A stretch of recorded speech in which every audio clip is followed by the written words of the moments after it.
पोक्षांचाही आवाज थांबला होता. जणू निसर्ग सुद्धा श्वास रोखून उभा होता. त्या शांततेत दोन सिंह समोरासमोर येत होते. एक स्वराज्याचा शिल्पकार छत्रपती शिवाजी महाराज, डोळ्यात आत्मविश्वास, चेहऱ्यावर शांतता, पण मनात वज्रासारखा निर्धार. दुसरा कपटी, गर्विष्ठ अफजल खान, हसरा चेहरा पण हृदयात विश्वासघाताची आग.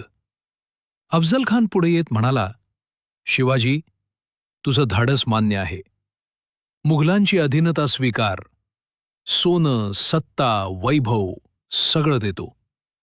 महाराज शांतपणे त्याच्याकडे पाहतात आणि ठाम स्वरात म्हणतात, सत्ता भीतीनं नाही, विश्वासानं चालते, आणि स्वराज्य हे माझ्या मातीचं ऋण आहे. अफजल खानाच्या चेहऱ्यावर हसू होतं, पण डोळ्यात खून. तो जवळ येतो, मिठी मारण्याचा बहाणा करतो आणि अचानक कट्ट्यावर उगारतो. क्षणभर सगळं थांबतं, पण महाराज सावध असतात. वाघ नख चमकतात. एक झटका, एक गर्जना, आणि अफजल खानाचा गर्व जमिनीवर कोसळतो.